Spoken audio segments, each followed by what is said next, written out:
Okay. Thank you all for getting back to the room on time. So next will be our guest speaker session. Okay. As we are all aware, new picture of the relationship between technology and geopolitics is emerging. This morning we've been talk about geopolitical future and how it impacts to our global strategy. And now we are going to find out about how relevant it is to the digital transformations. Our next guest speaker, Professor Dr. Insinyur Richardus Eko Indrajit, a rector of Pradita University, expert in information technology, digital innovation, and information research. Prof. Eko will deliver a presentation on digital innovation from a macro perspective. Let's welcome our guest speaker, Prof. Eko Indrajit, to deliver his presentations. The floor is yours, Pak. Thank you. Thank you. Good afternoon. How are you doing? Great? Thank you. So allow me to introduce myself. My name is Eko. Just call me Eko. It's a very simple name. E-K-N-O. Out of 275 population in Indonesia, you can see that 1.2 million are named Eko. Because Eko means one. So many people give the name of the first son as Eko. So here I am, one of the 1.2 million people with the same name. So I'm the academician, I'm the professor of computer science. I'm the rector of one of the Indonesian university called Pradita University. And usually I have to share this, usually I share this digital innovation in my campus for the whole semester. So it takes one semester for these slides. But the committee wants me to deliver to you in 20 minutes. So you are all the very chosen ones. So I deliver one semester materials in 20 minutes. I'll do my best, okay? Okay, times, you can start the time because I cannot see the time here. I have 20 minutes for this digital innovation. So what is digital innovation? It's actually, it refers to the application of the new technology and the digital technology to create the novel or improve the product, services, or business models. So as we know that the digital technology right now is very fast developing. Artificial intelligence, blockchains, big data, cloud computing, you name it. I asked my professors, why there are so many jargons in information technology sectors? My guru said, don't worry, Eko. One jargon or one terminology is equal to one PhD. Yeah. So every time you create a PhD, you will see one new terminologies coming into the market. Now, why everybody now is doing the digital transformation? I'm helping Indonesian state-owned enterprise, especially in the banking and financial sectors, doing the digital transformation. Because it can prove that digital transformation enhance the efficiency and productivity of the company. It improves customer experience. For if you want to know, Indonesia have a very special statistic. Out of 275 population, do you know how many smartphones already in the market with a unique phone number? out of 275 population. 350 million. So it exceeds the number of the population. So here we are, Indonesia.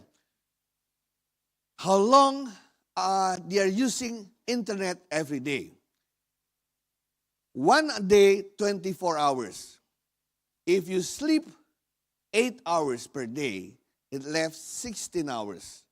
Out of 16 hours, 8.5 hours of Indonesian, they are spending in the virtual world. So 50% and growing. So that is, and out of those 50%, 75%, they are using the social media for everything. For education, for communication, including for commerce. New business opportunities are created by using the digital, and it increases the enterprise competitive advantage. And most of the leaders, they have a better decision making because based on the real data. Statistic is a past data, but big data is the real online data, data on the fly. And also it increased the agility and the adaptability of the corporation. And last but not least, because we are living on the same planet, sustainability and environmental impact is also considered as very important. Now, when you do the digital transformation or digital innovation, what will be the result? Number one, creating new products and new services. A products or a services that never been introduced before in the market. In the old days, we know the concept of market when buyers and sellers meet physically in one place. Now markets already changed, already transformed into platform. The place, the virtual place when buyers meet the sellers. AI, VR, and IoT are three technologies that really dominating at least Indonesian application right now. And most of the guru, most of the teachers, more of the professors right now are really challenged by the AI because of the introduction of the ChatGPT. ChatGPT becomes the disruptors in Indonesia, in the education sectors right now. And also, it becomes a friend or an enemy of the consultant. Because if you ask consultant, they will give you proposal, and then after you paid, and then you give your advisories. But in the ChatGPT, you can ask by real time, and whatever you want to do, what you want to know, is there. So it's really a challenge for the advisor, for the consultants, for the teachers, lecturers, etc. Luckily, those AI cannot give opinion. They are working on the statistical inference, not giving a subjective opinion. The second shape of the digital transformation or innovation is the process optimization and automation. We know that right now we don't have to go to the banks come to us. We don't have to go to the campus, we don't have to go to the school or the campus come to us. We don't have to go to the supermarket will go to our home. So this is also the outcome of the digital transformation. Business model transformation. Before we only have a limited business model. You pay when you buy things or you try to credit things. But right now you can pay per use. You can pay per demand. You can pay per volumes. And all are digital. The introduction of Netflix, YouTube movies, give you the idea how the business model makes a difference right now. It's shifting to the physical to the digital channels. The shape of the digital transformation number 4 is a data-driven decision making. Before, we know the concept of database. Database is simply a structured data. But now, we don't just rely on the database because our customers communicate using the social media. They communicate using Facebook, Instagram, TikTok. By the way, Indonesia always in the 5 top of those applications. Instagram, Facebook, TikTok, YouTube, we are still on the 5 big customers in the world because we like to share. We like to give good stories to everybody. So I said to them that you don't have to ask Indonesian about many things. They will let you know where they are, what are they feeling every minute. Jakarta is the number 1 country who tweet the most per minute. Yeah, per minute, Jakarta City. Tweeting per minute, Jakarta is still number 1. For example, you know what is the tradition in Indonesia? If you go to dinner or lunch, for example, when you sit down on the table, they will take pictures, right? They share it. Here comes the appetizer. They will photo the appetizer before they eat it. And then the main course, they will take the picture of the main course and share it. Can you imagine if we have a Chinese dining? 7 or 9 of 11 courses, and they will take the picture and share it. So if you want to know what are in the customer's mind, you have to take the data from the social media. So that's why big data becomes big market in Indonesia. They want to know what are the customers' behaviors, what do they want, and they take the unstructured data from those social media, including WhatsApp. Number 5 is the collaborative ecosystem. As you know, we are the archipelagic countries. You know how many islands Indonesia have? Any idea? How many islands in Indonesia?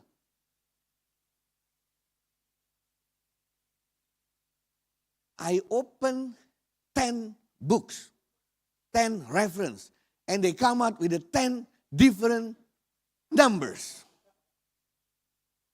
About 7 years ago, I conducted a special research to know how many islands we have. I collect 100 publications, and all those 100 different numbers of Indonesian island. But after I conducted the research, my conclusion is all the numbers are correct. You know why? Because it depends on the position of the moon.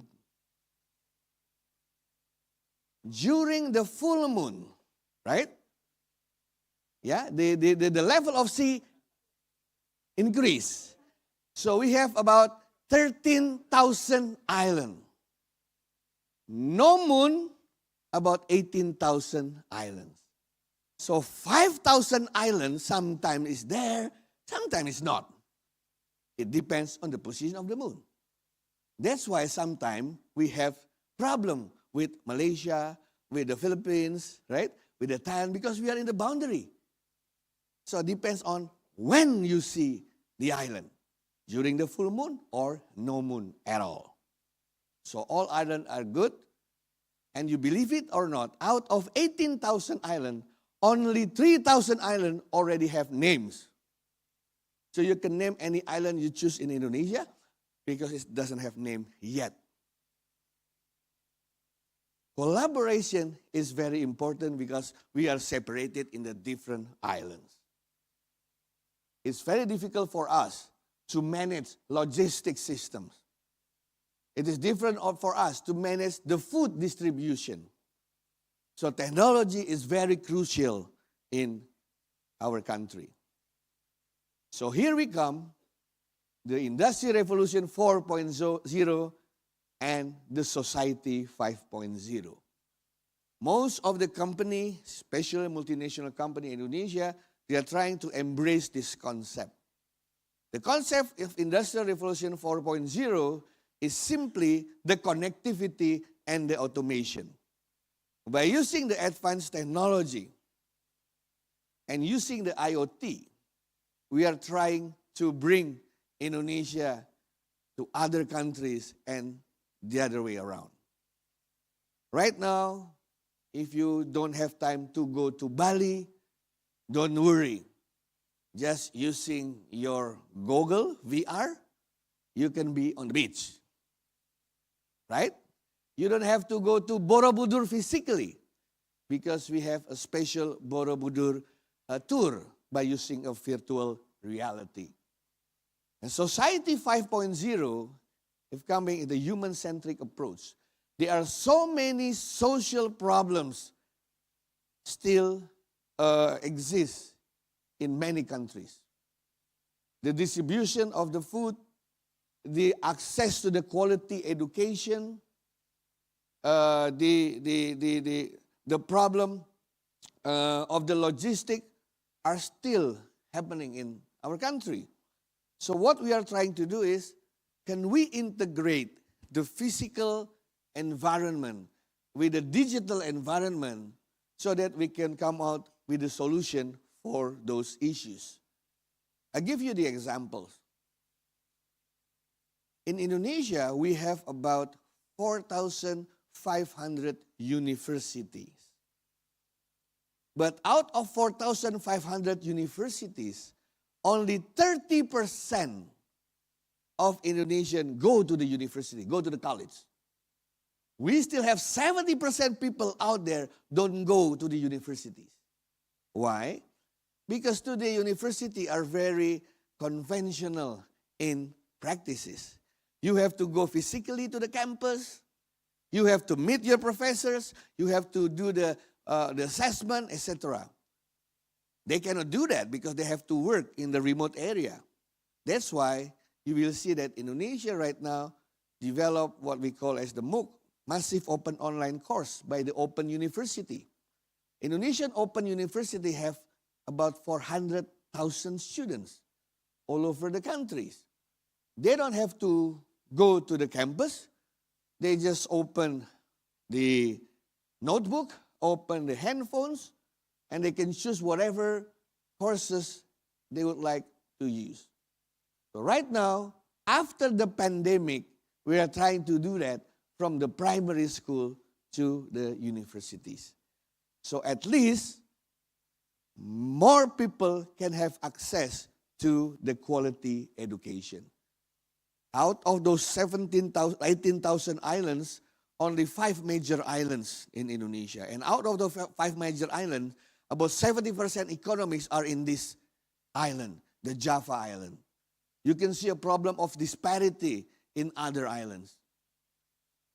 So, how to address these social issues? We are using the technology. Now, based on our experience, one company succeed in doing the transformation, doing the innovation, but many of the enterprise fail to do that. And when we see what is the key success factors, is number one actually the vision and the strategy of the leaders, the mindset of the leaders. If the leaders and the top management don't really care about the digital innovation, and so the other people inside the enterprise. And the most important thing from the vision, strategy, and the leadership is changing the mindset. If you open Indonesian wallet, any wallet, I'll do the research, you will see so many cards in the wallet. average of Indonesian have 13 cards on the wallet. Why?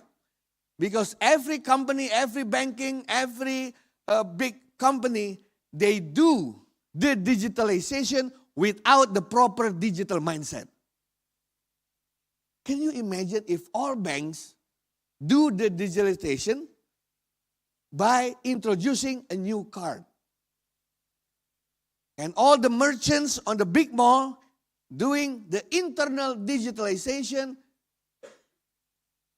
by introducing more cards. 13 is the average of Indonesian men. For a female, they have a bigger wallet. About 23.5 average of cards. Discount card, gym card, ID card. That's what I call digitalization without a proper digital mindset. The question is, do we need a card? Somebody said, we just need one card. And somebody said, no, we don't need a card. We just need an app. One app is enough. And maybe somebody said, we don't need a card, we don't need an app. Just bring your face everywhere. Because the camera, the CCTV, can recognize who you are. So if you want to know whether Indonesia already have an efficient payment system or not, just look into the wallet as KPI. The thicker the wallet means we are still far away from the digital transformation as the nation. That comes number 3. Why? Because we have to look into the customer point of view. I'm the customer. I'm collecting cards. Is it possible there's no card at all? Yes, of course. But do you want to do the change on that particular moment? Change management is the most difficult things to do. In my house, I have one big shelf consists of all change management books from 3,000 pages until one small page. And usually if my students want to do the change management in their organization, I start by giving him the 3,000 pages. If it fails, I give the 1,000 pages. If it fails, I give a 100 pages. And usually the most effective one is the 1 page. Do you know what is the 1 page? The most simple and effective way of doing the change management in Indonesia is change the management. If you know what I mean. Because of number 1 and number 2. That's what's happening in our government. That's what's happening in our state-owned enterprise. That's what's happening in many companies that are doing the digital transformation. Person number 1 is very important in this country. 4 minutes to go before the semester ends. So where is the position of digital innovation? In every digital transformation, it involves the digital innovation. Or digital innovation enable the transformation. What is the framework that our people usually do? Most of Indonesians, they like 3 approaches. Number 1, the design thinking. The Stanford one. They like design thinking a lot, especially for the youngsters. The second one, they choose the lean startup. Yeah, lean startup, because after the introduction of the e-commerce and the digital, many Indonesian youngsters, they like to start the business by using digital. And especially for the banking sector, financial sectors, telco sectors, they like what they call is agile innovation. How to become an agile enterprise. If we combine those 3 approaches, the design thinking, lean startup, and agile, it become the hybrid approach. So most of the Indonesian big state-owned enterprise who do the digital transformation, they are trying to embark on this hybrid concept.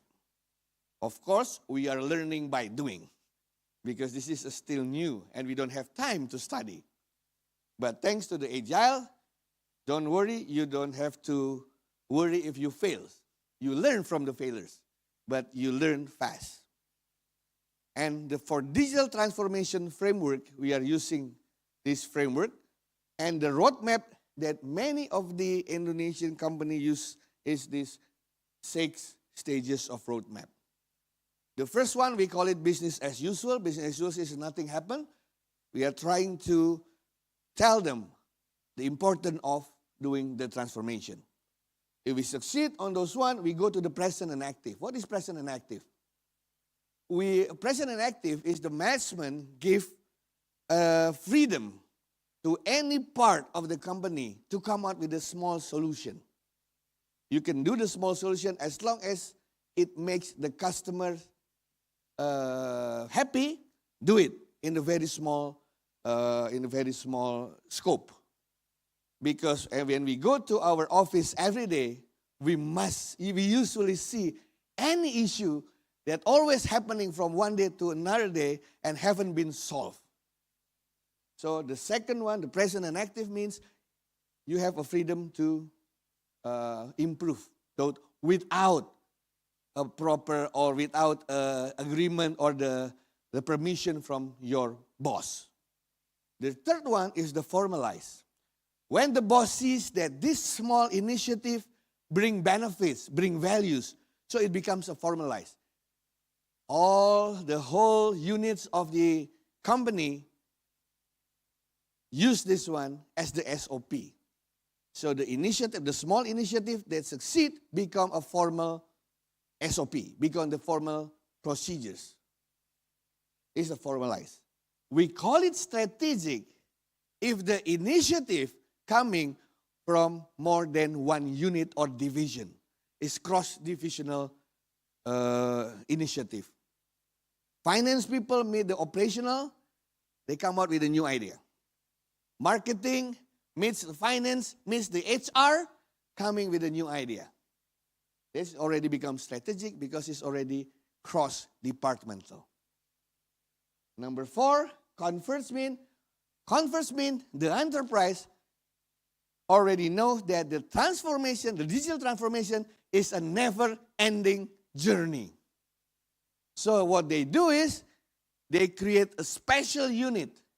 They create a special teams who conduct digital journey transformation every day until the end of the world.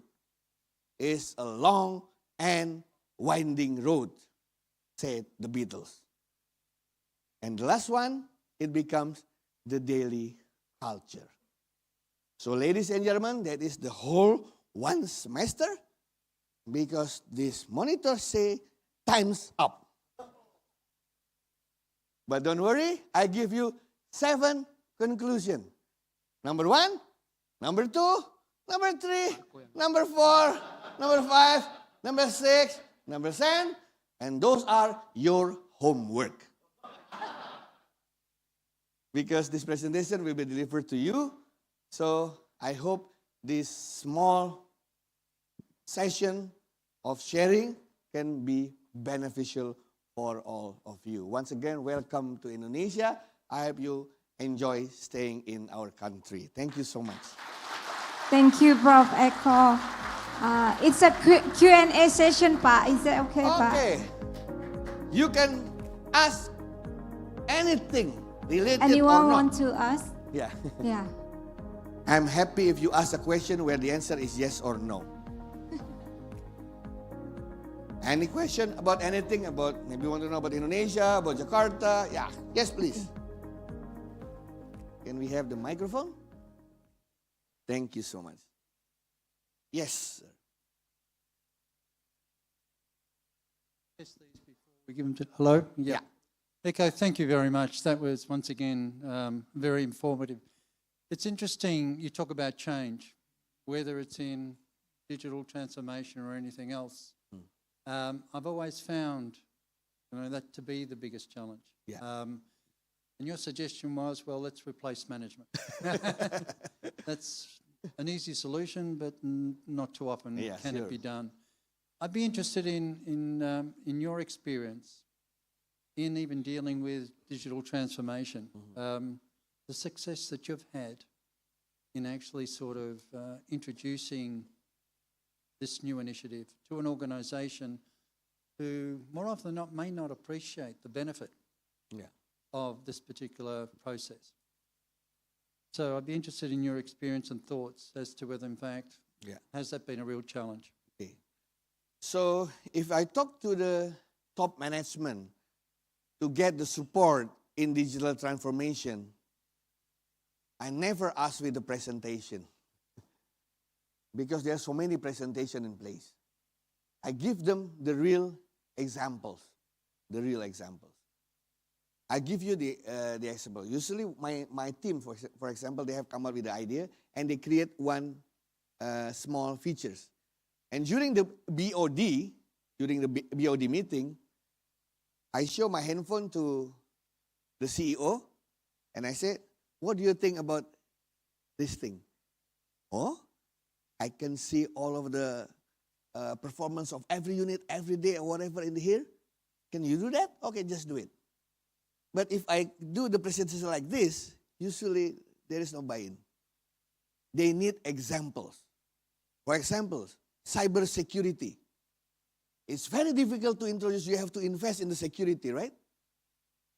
If you give the risk management result of the assessment, just showing the red, green, and yellow, mean red is dangerous, green is okay. The management don't understand how that impact the business. But what I usually do is, I give every board of director one closed small envelope, just for your eyes only. And when they open the envelope, I can tell them the 10 username and 10 password of theirs. And I say, how do you know my password? Blah, blah, blah, blah. Because you don't have your security system intake. So in the digital, it's better to give real examples, real prototype, instead of saying something like that. Or bring your boss to other countries, especially the competitors. The boss usually very angry if the competitor can do something that the company cannot do it. So that's what I do it in banking sectors, because banking is every day they change a lot. For example, can I have how many, for example like this, how many customers we have? We have 7 million customers, okay? May I know their credit score? And if you ask to the IT people, 3 days they will come to you. But when I give them the handphone, okay, you want to know which company credit score? They put the name of the company, declare, and then this is the credit score of the company. And then the CEO said, do it tomorrow. Because we show them the benefit. We talk their language. Their language is the impact, the value. So that's what is my approach to the board of directors. So I hope it's beneficial. Thank you for the questions. The change the management is just a joke because Indonesia, they just follow. But it really happened in our ministry, right? When we have a good minister, the whole department changes. But when he leaves, they go back to the, So what happened after pandemic, you will see 2 different types of enterprise. The first one, they go back to the before the pandemic. They just change. But the second one, they transform after the pandemic. They look into the new things for the future, not go back to the previous one. The leaders make difference. Thank you. Any other question? Any question about the island or whatever? Hello, Professor. Hi. I'm glad to have this question to ask a question. And in China, we often talk about 2B and 2C are completely different commercial models. Yeah. So I have a question, and what the different sorry, Yeah. I have a.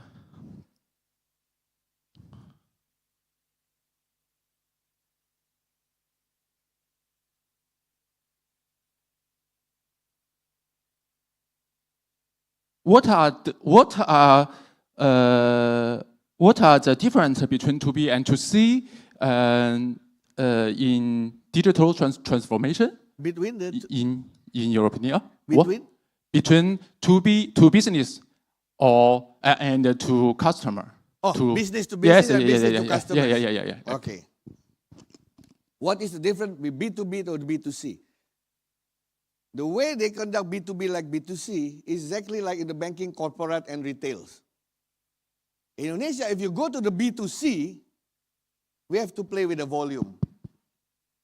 We cannot play with a exclusive price. We have to go with the volume. Volume means, I give you the example of the cloud computing, right? Cloud computing there because the enterprise don't want to invest because they don't have money. But if they don't invest, they cannot compete. So here we come, cloud computing, somebody else do the investment. But those people who do investment will ask you for two things. One, guarantee volume.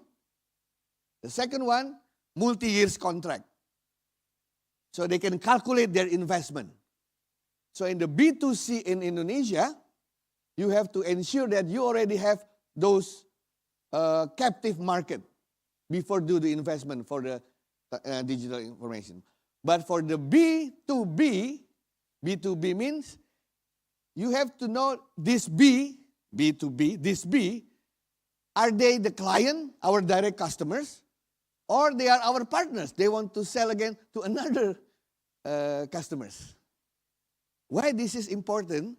Because in Indonesia, we have so many companies with the branches, with the partners, etc. So for example, I sell the B2B to universities. What B2B to the university? I create content and 200 university becomes my clients. So what I charge is 200 university times a price, right? That's my price. But the university that have the license from me, they sell it again to the students. They get the profit from there. So I can charge the university a big money. But if I sell directly to the students, the money should be low. Because in Indonesia, we are not really a knowledge-based society. So if you're selling knowledge or not a direct physical products, they don't want to pay high. So it means we play with the volume. So that is the B2C in Indonesia. The problem is the investment. If you're a B2C, you have to have a good infrastructures. Because in Indonesia, customers are in 18,000 islands. The good infrastructure only in the 5 islands. In the other big islands, the infrastructure is not good. But for the B2B, I don't have to care about the infrastructures because I'm selling to my partners, to the B2B. Those are. But another thing that is very interesting to talk with the friends from Chinese is, when I was studying in United States, I have so many Chinese people. And I know one of the cultures, if I have a birthday, all of my close friends will pay me breakfast until dinners. I'm become a king, right? But Indonesia, the other way around. If today is your birthday, you have to pay all your close friends from breakfast to dinner. That's why split the bill features is not really popular here. The split the bills. Because I don't split any bills. I have to take care of all my friends. But in China, when we pay for the person who have a birthday, they have to split the bill. The split the bill features there is very popular. So sometimes cultures also have to be considered in Indonesia. And one of the most features that Indonesia likes, pay later. Anything pay later now becomes a boom. It's actually pay later is like credit card, right? But it comes with a different kind of shapes. As long as you can pay later, from buying a small cookie until buying a motorcycle, it happens. So, if you go to, you look into the traffic in Jakarta, one of the notorious one in the world, because with zero money, you can bring motorcycle home.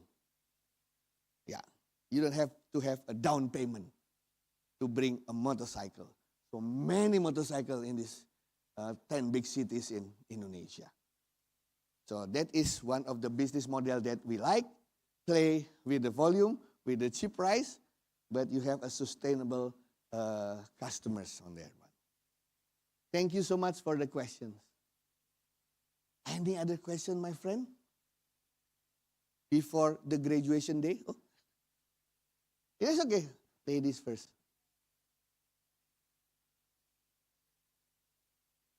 Yeah. Okay.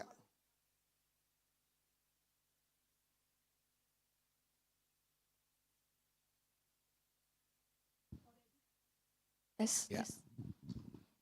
Your client already yeah. applied digital. Okay. That regulator also asked my client to do digitalization. Okay, but I've ever discussed with my client. Yeah. Okay, I can open deposit through my mobile banking. But what happens if my mobile banking hack? Okay, if mobile banking hack, everything bank will not be responsible because it is my fault. Yeah. Yes, kan? Yeah. But if I to do conventional way, I have the certificate. So even though my mobile banking hack, the hacker cannot withdraw. Take over, yeah. Take over. Yeah. Yeah. This is the one why even though I am the audit partner for the bank, my client also do bank digitalization, but I don't want to apply deposit through mobile banking because it is safer for me to do conventional way. Yeah. My question is, why the bank did not inform the customer like that? Well, Why they just they- put, okay, do digitalization, okay, faster way, faster, but safe, don't know. Okay. Yeah, that's why. If you know, recently in Indonesia, have a Bank Syariah Indonesia, the problem is there is cycle, right? Yeah. And then I don't know what happened with the customer, customer saving and customer account, kan, because already hacked and the system down.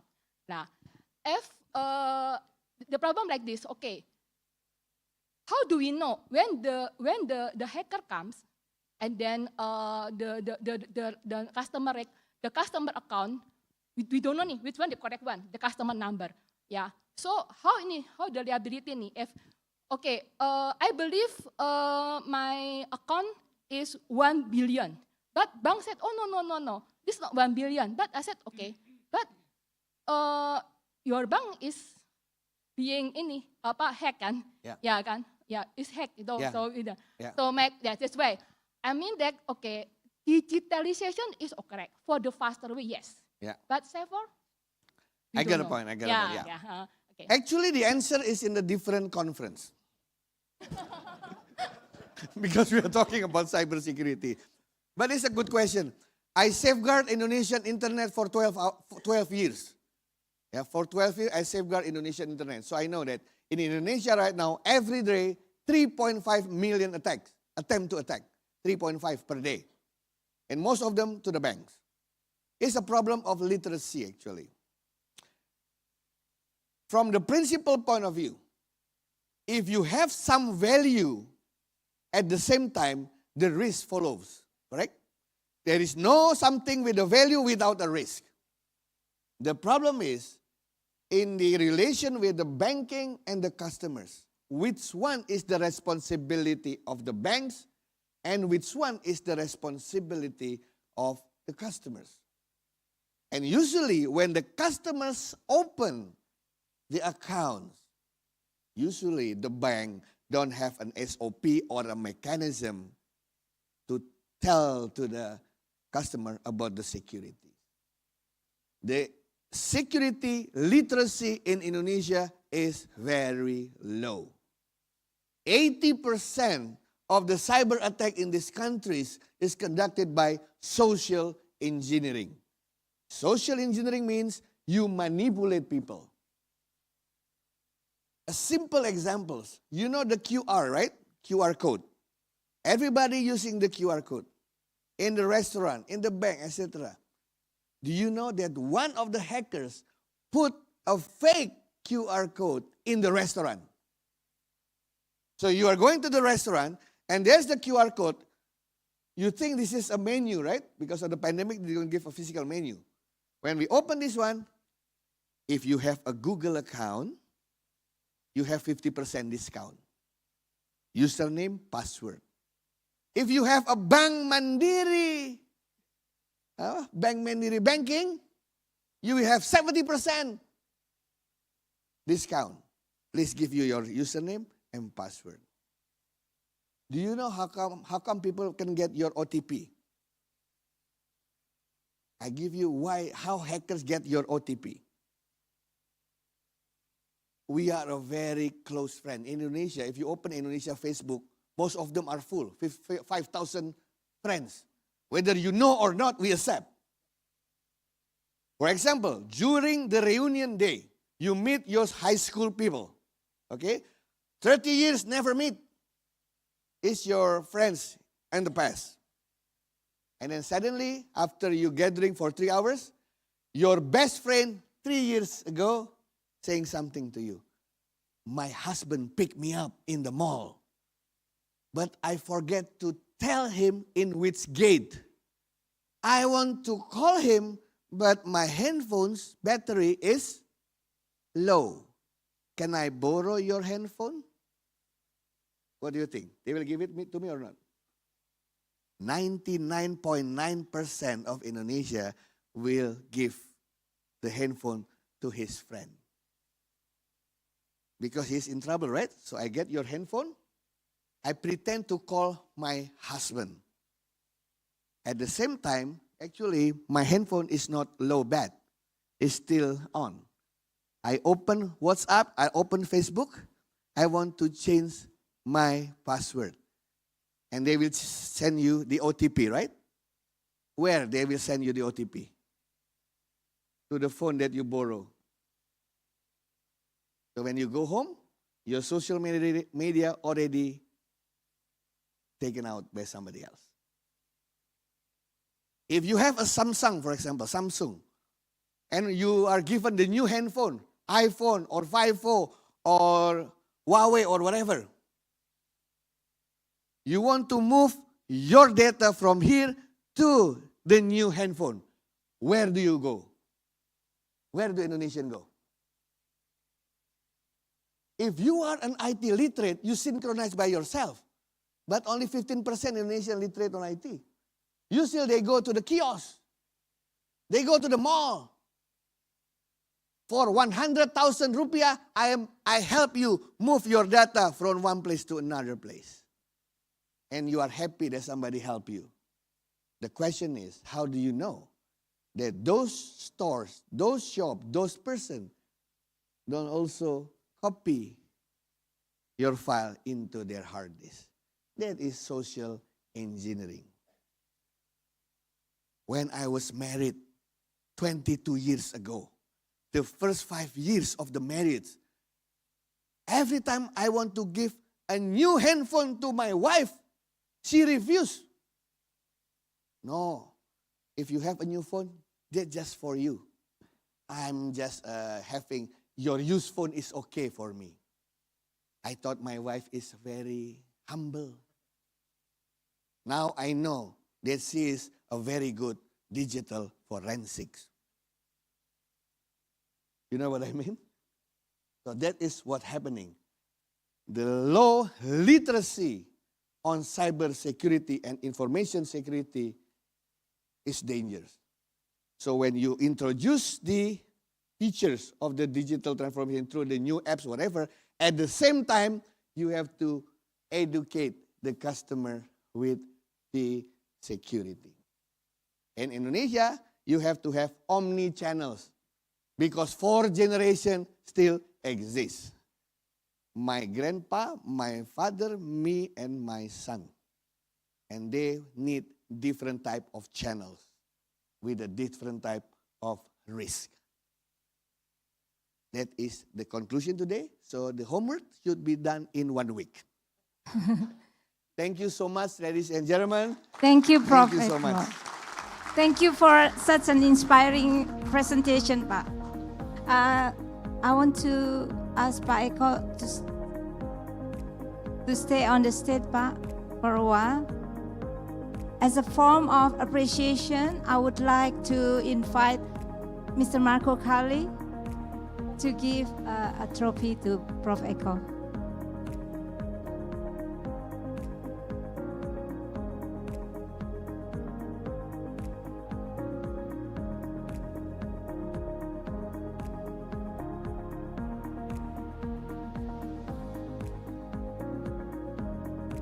Thank you, Prof. Eko. It's such an honor to have you here.